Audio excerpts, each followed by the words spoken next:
আর ভিড় দেখুন কত ভিড় দরগা শরীফের ভিতরে গেতেছি। তো ফাইনালি আমরা সুন্দর সুন্দর ভিউ দেখতে দেখতে আইনে আমরা একদম পাহাড়ের টপে পাইছি। হ্যালো এভরিওয়ান, আসসালামু আলাইকুম, welcome back to my new blog. এই ভিউটা দেখে আমি এটা খারাপ করছি যে আমার লগে দেখুন পাগলামি আর মগরে দিছে ভিউ দেখে। তো এনে কয়েক ফটো উঠুম আমরা, ফটোটি পাবেন ইনস্টাগ্রামে N90 ব্লগস। যে কোনো জাতি ধর্মের মানুষ এই মাজারে আহে, এই দরগা শরীফে আহে। আর এনে একটা মসজিদ আছে বহুত বড়। আর একটা কথা কই, আনারা কেরা কেরা হাজু কুয়া মক্কা এই দরগা শরীফে আইছিলেন ওটা কমেন্ট করে জানাবেন। তো দেখে আর তখন কত গাড়ি আছে। আমরা যাবো এখন দরগা শরীফের একদম উপরে, অনেক যাই না, অনেক কেমন কি পরিবেশ আমরা অল্প অনেক দেখুম। আর আমার লগের ফ্রেন্ডে যেন খারে রয়েছে বাইকের বুগলে জায়নামাজ, টুপি, তসবি আরো বহুত কিবা কিবির দোকান এনে আছে। রাস্তার কিনারে দিকে দোকান আছে একদম ওই উপর পর্যন্ত আছে। যার যে কিবা কিবি লাগে এদিকে কিনে নিয়ে অনেক বস্তুটা দান করেন যায়। মিঠা বস্তু কিনে আছে, এই বস্তু কিনে পাওয়া যায় একদম এই বলে সব বস্তু আছে এনে। ইসলামিক যত ধরনের বস্তু সব এনে পাওয়া যায়, মেহমানখানা। আর এটা হলো দরগা শরীফ, ওই জন্য লেখা আছে উপরে। মানে নিচে হলো বহা জায়গা আছে, অজুখানা আছে এনে। ভিউটা দেখুন একবার, কি মজার ভিউ। তো আমরা দরগা শরীফের ভিতরে গেতেছি, এনে সবাই আহে দোয়া করে। তো আমি আইলাম এনে জিয়ারত করুম। পুৰণি অসমৰ প্ৰথম মছজিদ শ্বাহ চুলতান গিয়াছুদ্দিন আউলিয়া চাহাবে ইয়াত 20 ইয়াৰ্ছ আছিলে। 150 তেওঁৰ মৃত্যু হৈছিলে। এই 20 ইয়াৰ্ছৰ কোনোবা এটা বছৰত তেখেতে ইয়াৰ পৰা সুদূৰ মক্কালৈকে খোজ কৰিব গৈছিলে বাই পেডেল। মক্কাৰ পৰা তেওঁ যেতিয়া উভতি আহিছিলে, হজৰত মহম্মদৰ সমাধিৰ পৰা একমাহ মাটি আনিছিলে, আনি তেওঁৰ শিষ্যসকলক কৈছিলে যে মোৰ মৃত্যুৰ পিছত মোক ইয়াতে কবৰ দিব। তেওঁ নিৰ্দিষ্ট ঠাইতে দেখুৱাই দিছিলে। আল্লাহ পাকৰ হুকুম, তেওঁৰ মৃত্যু হ'ল। তেওঁৰ মৃত্যুৰ পিছত তেওঁ অতিবাদ্য শিষ্যখিনিয়ে সেই নিৰ্দিষ্ট ঠাইখিনি তাত কবৰ দিলে। এই গৰুড়াচল পাহাৰত আটাইতকৈ ওখ ঠাইখিনিতে তপত বহিল।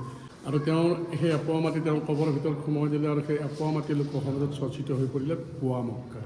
শুক্রিয়া, আপনার বহুত কথা নজনা কথা আমি জানিলো, ভাল লাগিল।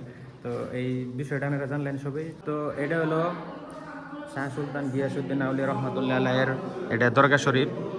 আর এটা হলো মসজিদ। আর এই জায়গাটা পুয়া মক্কা কি জন্য হয়েছে, গিয়াসুদ্দিন আউলিয়া রহমতুল্লাহ আলাইহি বহুত বছর আগে মক্কা শরীফ হজ করবার গেছিল। আর ওই জায়গা থেকে এক পোয়া মাটি এনে দিছে, তার জন্যই হাজু পোয়া মক্কা নাম হয়েছে। বহুত বড় করে এরিয়া আছে, মানে সুন্দর। এনে মেহমানখানা আছে, লেডিসের নামাজের জায়গা আছে ওই কোনায়। আর এটা হলো মাজার। মাজার আর মসজিদ এক লগে আছে।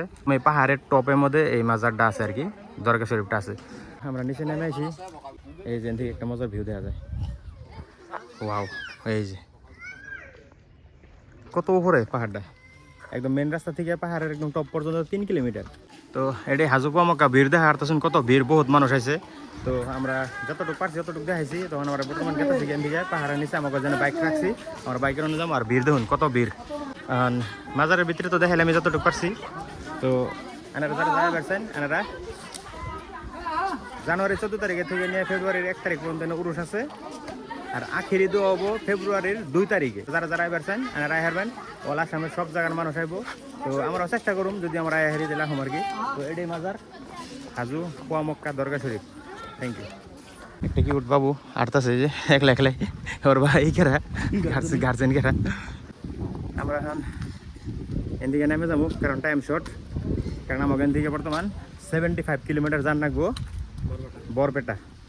তো ভিডিওটা কেমন লাগলো জানাবেন। যদি ভিডিওটা ভালো লাগে থাকে লাইক কমেন্ট শেয়ার করবেন। যারা ফেসবুকে দেখতেছেন তারা পেজটা ফলো করবেন।